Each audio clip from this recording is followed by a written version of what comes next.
travel isn't just about destinations, it's about the people you meet, the cultures you immerse yourself in, the stories you carry home. I'm Relebogile Mabocha, and on my travel feature, I take you on a journey beyond the guidebook. Each week, I connect with fellow travelers, insiders, and storytellers to bring you the heart of every place. Whether it's a hidden gem right here in South Africa or a dream destination abroad.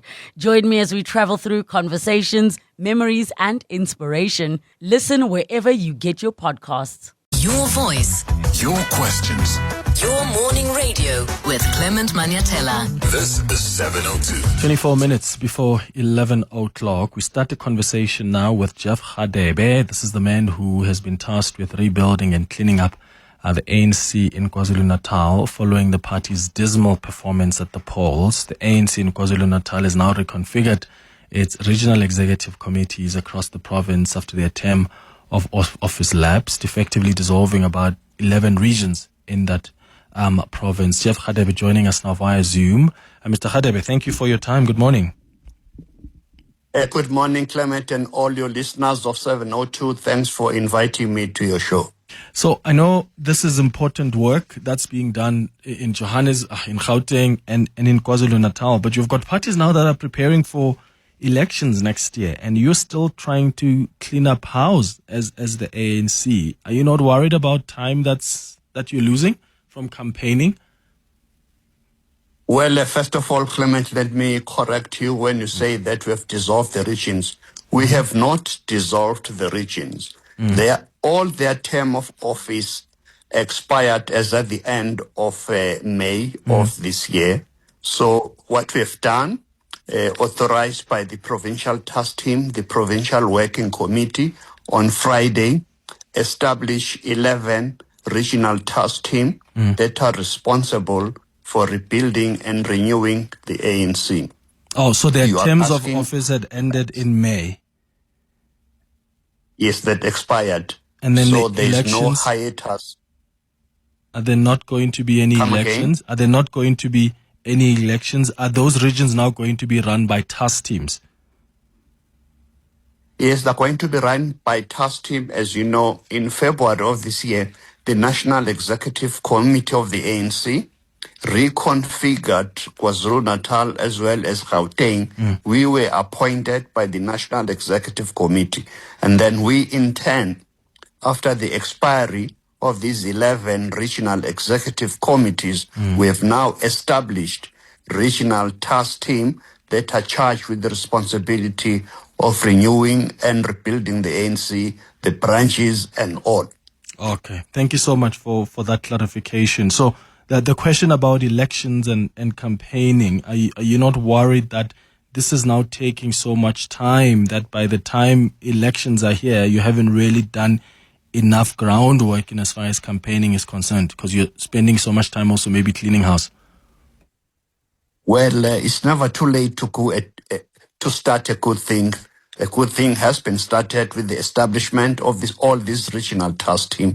I'm happy to indicate to you, Clement, that this past weekend on Saturday and Sunday, the Alliance in KwaZulu-Natal had a very productive and fruitful local government and service delivery summit where we were speaking with one voice with our partners in COSATU, SACP, SANCO, as well as other progressive formation to ensure that we are well prepared for the oncoming local government elections in 2026. So everything is on track as we speak. And of course we care about KwaZulu-Natal because it's quite a critical province for the African National Congress. And in fact, just broadly, even a lot of political parties would spend a lot of time there because that's where they know they want to get as many numbers of voters as possible.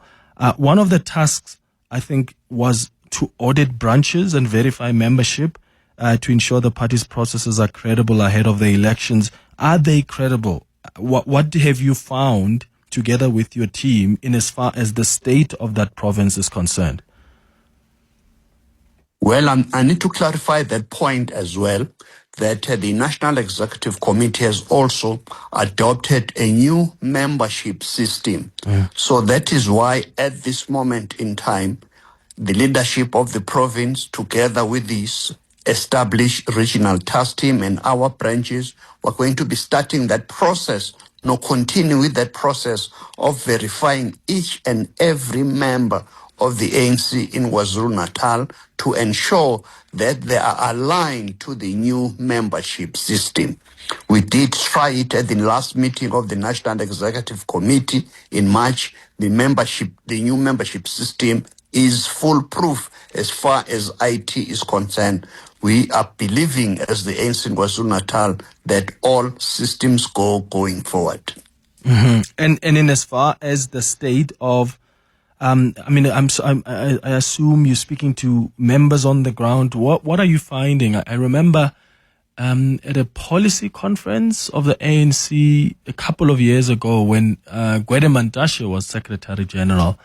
I remember that in his, was it a political report or organizational report, spoke about the state of an ANC member and, whether ideologically, do they actually understand politics? Do they understand the policies? And there were concerns about that. And that was like years ago. What have you found from the conversations you're having with the members, but also with the leaders, whether it's at a regional level or at a local level beyond the region? What are you finding about ANC members and the state of that membership? Well, what we are finding out that also emanated, that was revealed at this last weekend's Service Delivery and Local Government Summit, was that we need to do more as the ANC to serve our people, because people are crying out for leadership. They are crying out for good and better service delivery to their communities, to deliver roads, all the other infrastructure that is necessary. So with this establishment of the regional task team, we believe we have identified capable, trusted and loyal members who are not only loyal to the ANC, but to the communities that they need to serve. That is why we brought all our ANC councillors, all our top activists, so that we indicate to them in no uncertain terms that corruption, mismanagement, all those things must be things of the past. Going forward, let's serve our people, serve them in unity, serve them with a purpose, and also identify people who are going to be serving our communities without any fear or favor and no interference from political establishment. So I'm very confident that we are rebuilding, we are renewing the ANC that must be at the center of building a trustworthy organization. Is it possible, though, in your view and from what you've assessed so far, is it possible to really save the ANC in the province and bring it back to sort of the party that used to have the majority in the province? I mean, the support falling to, was it 17% from 54%? Is it even possible to get to a point where the ANC can get over 60%, especially in the short term? Because you've got the MK party, which believes it's the fastest growing organization. Some of the members of the MK party are people that have left the ANC.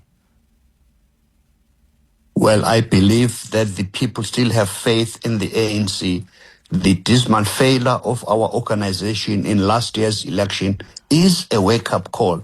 I also believe as well that was a cry from the people. The people have not deserted the ANC. They are telling the ANC, do the right thing, because many of the people who loss that we suffered was a result that our loyal supporters never went to the polls. So that is why this rebuilding and renewal process is going to all the corners of KwaZulu-Natal.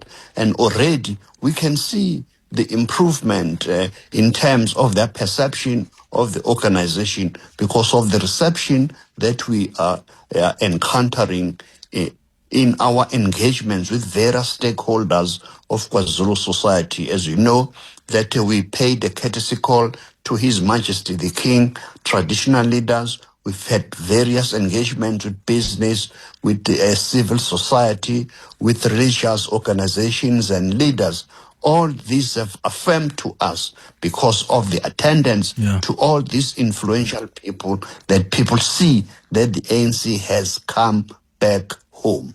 Here's a challenge, though, Mr. Radebe. It's all good and well to diagnose what the problem was that led to loyal members of the ANC not going to the polls to vote. The question, though, is, have you actually changed what they were concerned about? For instance, if I asked you, from the assessment you've made as an organization, why do you think people didn't vote for you as the ANC? Well, as I've indicated, people did not vote because they believe that the service delivery was very poor, and I've seen it myself, even in terms of infrastructure delivery to our communities, where funds that have been, budgets that have been properly appropriated, not been spent, being returned to national treasury. So all these issues of ethical leadership, issues of good corporate governance are the things that we are focusing our attention to ensure that we improve in terms of delivering good and quality services to our people. And that is precisely my point, that there's very same things that South Africans who were loyal supporters of the ANC, the reason they didn't vote for the ANC were the reasons you outlined. But those things are still happening. You speak about service delivery and how poor it is. There is still incredible poor service delivery in many That is why, areas. as I said, this summit that was held this weekend, we came up with steps that have to be taken to ensure that those that are not in line with this ethical leadership, they are going to be removed from the ANC. We made it very clear that corruption and mismanagement must be rooted out, root and branch in the ANC and all the structures where the ANC people are represented. Whether that corruption wears a black, green, gold logo of the ANC or not, corruption is corruption, must be rooted out. How different, though, is that summit from all the other summits that have been held? Because there are many times as the organization where you've made similar promises in the past that we are fixing local government. There are many times when even the president, through government programs, has gone to communities and has had listening sessions, and they promised for years now that things are going to change, and yet service delivery remains the same. On ethical leadership, you've got ministers that are practically being disloyal and not being honest with Parliament, and those people are still in their positions. Nothing seems to be shifting. So again, my question is, do you seriously think the ANC has done enough to demonstrate to South Africans that we've heard you and we're interested in making amends and doing differently? Well, you are correct. Actions speak louder than words. We believe that the good of the pudding is in the eating. You watch this space when we appoint and elect people who are going to be representing us to local government. All these criteria that I've indicated will be properly scrutinized by us to ensure that we appoint and elect people who must serve the people of South Africa, not just card-carrying members of the ANC, that the people who are being appointed to positions in local government are not there to get a reward, but to serve the people of KwaZulu-Natal.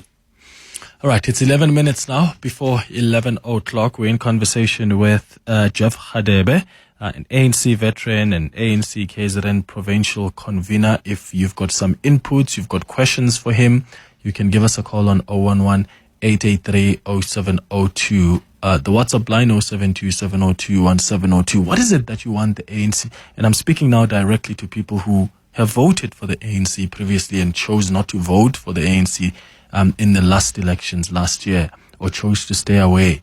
What was it for you? What was it for you? And maybe you're in KwaZulu-Natal yourself or outside of KwaZulu-Natal. What was it for you? And have you started seeing the changes? What would you like the ANC to do differently so that they can have your trust back and you can vote for them in the next elections? give us a call or send a WhatsApp voice note. Travel isn't just about destinations. It's about the people you meet, the cultures you immerse yourself in, the stories you carry home. I'm Relebogile Mabotja, and on my travel feature, I take you on a journey beyond the guidebook. Each week, I connect with fellow travelers, insiders, and storytellers to bring you the heart of every place. Whether it's a hidden gem right here in South Africa or a dream destination abroad. Join me as we travel through conversations, memories, and inspiration. Listen wherever you get your podcasts. You're with Clement Manyathela. 702. 7 minutes before 11 o'clock. Let's start with your WhatsApp. Good morning, Clement. Interesting listening to what Mr. Radebe has to say. But I don't think we're going to see any change. You know that the saying that talk is cheap. Have to see it in actions. And now that they've realized what the complaint is from the people, we're not seeing any changes at all. Instead, we still read about money being plundered, money being misdirected and misused, and their deployees behaving as if they are still in power. Robert. Thank you, Robert, for your WhatsApp. I'll get Mr. Radebe to respond to that in a moment. Sandy, so you are calling us from Parktown. Good morning. Clement, how are you, sir? Sharp, man. Go ahead. Awesome. Yeah, my feeling is that the actual job of politicians in general is to be able to lead the country, and leading the country means taking care of the basic things, you understand? Control the economy, make sure employment is not even a question, especially with the ANC having been in power for so long, you understand? But they are failing even on the most mundane things. And I actually felt this morning that the only highlight, of politicians that we perhaps know them in their entire career to have done is to go and speak in parliament, is to go and conduct interviews like the one you're conducting right now. There's nothing else practical that we know that has been done, that is tangible, that politicians have done. I mean, I was actually thinking even Gautrain, which is the only mode of transport of its kind in the country, came to be because of the legacy of the 2010 World Cup. I felt even if there wasn't a 2010 World Cup, we perhaps wouldn't even have a Gautrain. So in my sense right now, I feel the ANC doesn't deserve any opportunity, any chance whatsoever. They just need to be voted out. And I actually feel so embarrassed how people have even given them, the little votes that they got the last time in the last national elections. The ANC doesn't deserve any vote from anyone who's conscious of what a leading party should do. To take care of at least the basics, just the roads, the water, and all the basic things. But the ANC can't just do even the basics of the basics. They're just failing altogether. Sandy, so in Parktown, thank you so much for your call. Mr. Radebe, you can respond. Maybe what you could do is also share with us what have been the lessons? Are there positive things that you can maybe tell the listeners that, look at what we're doing here, that shows you that we've heard you, we've listened to you. And I'm not just talking about the summits and the talks, like tangible stuff that listeners can say, so they've heard us, then they deserve to actually be given another opportunity. Thanks to the two listeners who have asked question, Robert. It is true that politicians like to talk, but I want to assure Mr. Robert that talk is not always cheap. Actions speak louder than words. It is true that there is corruption in South African society, but to universally indicate that it's just the ANC that is corrupt throughout, it is not correct. There is change that is taking place in South Africa. We can see the improvement that are happening in our society. And Sandiso says that we are failing as the ANC. I do not share that sentiment. If you look at what South Africa was before 1994, it is the ANC government that has brought fundamental changes. Let's start with the Constitution. Under the system of apartheid, we were ruled by an autocratic racist regime that was plundering the resources of our country. Now we've got a rule of law that is based on the Constitution. It is not true that it's just few infrastructure projects that the ANC government has done, like the Gautrain. There are many. The highways that you see today that are more than 20 kilometers throughout the length and breadth of South Africa. The dams that have been done has been done by the ANC. Education. We have put education as the number one priority in our country, ensuring that even people in the rural areas are able to get access to education. There are massive progress that has been attained in the past 30 years. I don't have enough time to explain many of the achievements that have been made. But yes, corruption is there. That is why we are very firm as the ANC that those that are found with their hands on the till must meet the might of the law. As we have seen, even many top people have been charged in our courts of law for corruption. It doesn't mean that a person who wears black, green, and gold ANC colors is immune from corruption. That is why we are saying that those who are corrupt, whether they're ANC or not, must be chucked out in all responsibilities. All right. Jeff Radebe, ANC veteran and ANC KZN Provincial Convener, I really appreciate your time this morning. Travel isn't just about destinations. It's about the people you meet, the cultures you immerse yourself in, the stories you carry home. I'm Relebogile Mabotja, and on my travel feature, I take you on a journey beyond the guidebook. Each week, I connect with fellow travelers, insiders, and storytellers to bring you the heart of every place. Whether it's a hidden gem right here in South Africa or a dream destination abroad. Join me as we travel through conversations, memories, and inspiration. Listen wherever you get your podcasts.